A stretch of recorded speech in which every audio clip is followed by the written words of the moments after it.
देखो, कन्नौज की जनता ने अराजकता के खिलाफ, समाजवादी गुंडागर्दी भ्रष्टाचार के खिलाफ ही समाजवादी पार्टी को यहाँ से उखाड़ के फेंका है।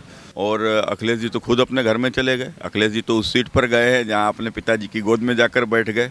तो उनके ऊपर जिस प्रकार से कल प्राणघातक हमला हुआ है और वो समाजवादी गुंडों ने किया है, तो निश्चित रूप से कहीं ना कहीं ये हार की हताशा है अखिलेश यादव की। उन्होंने नारा दिया है ये नई सपा है, तो ये नई नहीं है, वही सपा है। ये गुंडों माफियाओं वाली सपा है और लुच्चे लफंगों वाली।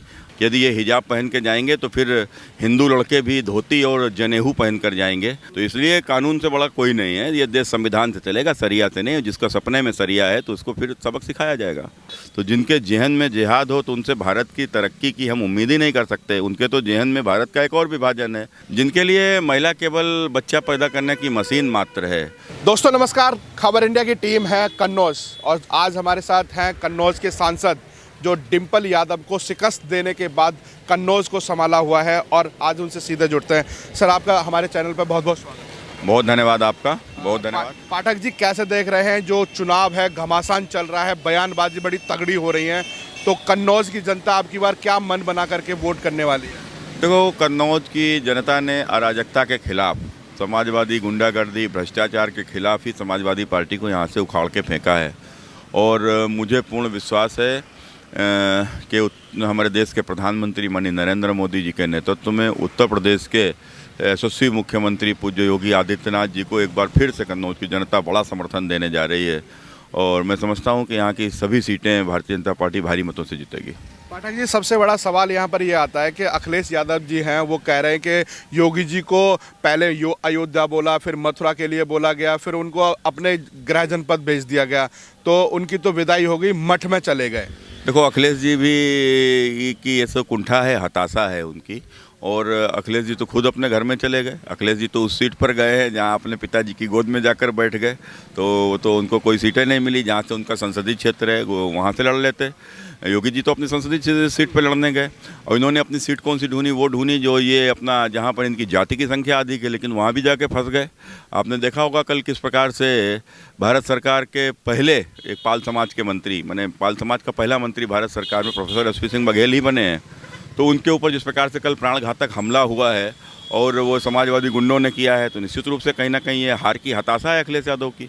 और अखिलेश यादव जी बड़े मतों से चुनाव करहल में हारने जा रहे हैं, आप देख लीजिएगा। तो क्या लग रहा है जिस तरीके से हमला किया गया है एसपी सिंह बघेल के ऊपर, ये बौखलाहट दिखाई दे रही है? नहीं, 100% ये बौखलाहट है। और जैसा कि इन्होंने नारा दिया है ये नई सपा है, तो ये नई नहीं है, वही सपा है। ये गुंडों माफियाओं वाली सपा है और लुच्चे लफंगों वाली। और जैसा कि अखिलेश जी ने एक दिन मैंने बयान देखा था कि उन्होंने कहा था कि जो लोग कानून व्यवस्था को बिगाड़ते हैं वो लोग हमारी पार्टी से दूर चले जाएं, हमको वोट ना करें। तो मैं समझता हूं अगर उनकी बात यदि उनके लोग मान लेंगे तो अखिलेश की पार्टी की जमानत ही जब्त हो जाएगी। जैसे योगी जी ने कहा कि नाम समाजवादी, काम तमंचेवादी, तो वाकई वही चीज़ दिखाई दे रही है जिस तरीके से हमला किया जा रहा है। हाँ, बिल्कुल बिल्कुल, ये तमंचावादी तो इनकी प्रवृत्ति है। तो ये गुंडे माफियाओं की पार्टी है, जो जितना बड़ा अपराधी वो उतना बड़ा समाजवादी। जनता इसको जानती है। तो क्या लग रहा है कि अब एक और सबसे बड़ा एक नया मुद्दा उठाया गया है? अखिलेश जी ने तो जिन्ना उठाया था, अब कर्नाटका से हिजाब वाला मामला बड़ा तूल पकड़ रहा है। और एक तरफ ओवैसी हैं, वो तो कह रहे हैं कि हिजाब वाली महिला प्रधानमंत्री बनेंगी, इस तरह की बातें। देखो, इस देश में कट्टरपंथियों ने इस देश का विभाजन कराया था और विभाजन के नाम पर एक कट्टरपंथी इस्लामिक देश पाकिस्तान बना था। लेकिन कुछ कट्टरपंथी इस देश में रह गए थे, जो इस देश की गंदी राजनीति के चलते कांग्रेस, समाजवादी पार्टी, बहुजन समाजवादी पार्टी के तुष्टीकरण के चलते आज पल बढ़ गए और आज काफ़ी बढ़ गए हैं। तो बढ़ गए हैं तो उनके नियत में कहीं ना कहीं एक बार फिर से देश का विभाजन है। हिंदुस्तान में शरिया का शासन उनका सपना है, लेकिन उनके मंसूबे मैं समझता हूँ कि आज मोदी जी और योगी जी के रहते पूरे हो ही नहीं सकते। और ये कट्टरपंथियों को मैं चेतावनी देना चाहता हूँ कि जो चाहे हिजाब की बात करे तो हिजाब पहनने का अधिकार सबको है, हर व्यक्ति को अपना एक अधिकार है।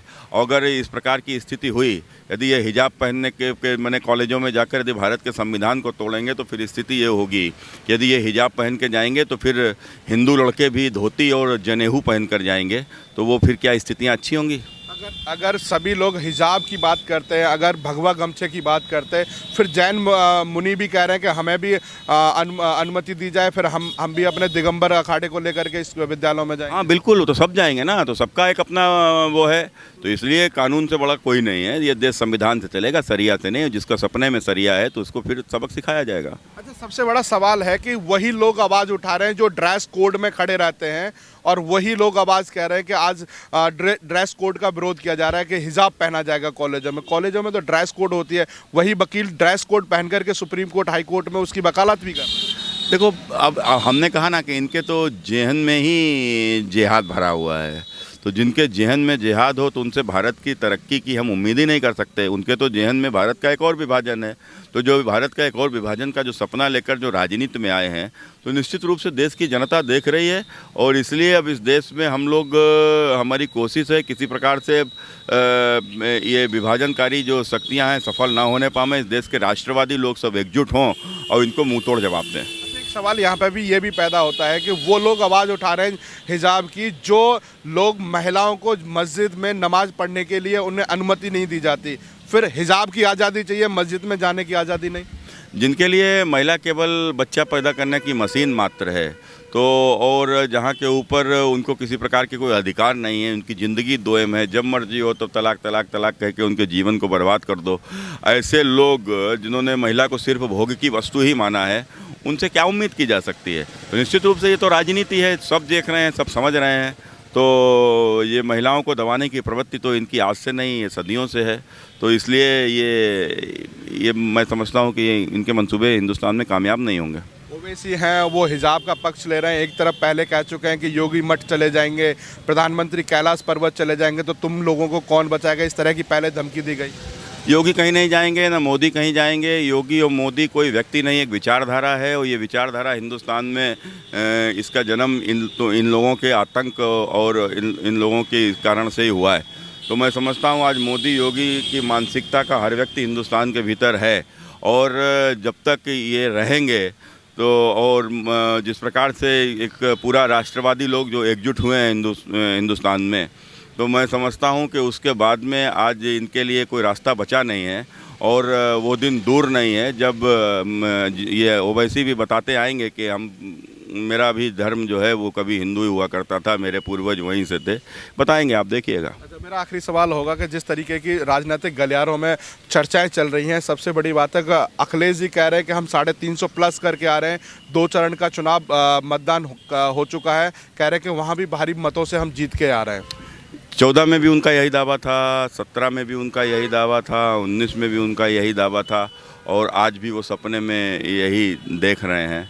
तो मैं समझता हूँ जब वो कहते हैं कि सपना उन्होंने देखा कि उनके सपने में जिस प्रकार से भगवान कृष्ण आ रहे हैं, तो जब से योगी जी मुख्यमंत्री बने हैं तो बरसाने में होली खेलने जाते हैं, तो वो जो बरसाने में होली खेलते हैं तो वो छवि उनकी जो है वो भगवान कृष्ण से ही दिखाई पड़ती है। मैं समझता हूँ योगी जी उनके सपने में आ रहे हैं। लग रहा है 10 तारीख के बाद फिर मार्च में होली है, तो अब की बार कैसी होली होने वाली है, और संकल्प पत्र में ये भी है कि होली दीपावली पे हम एक सिलेंडर फ्री देने वाले हैं।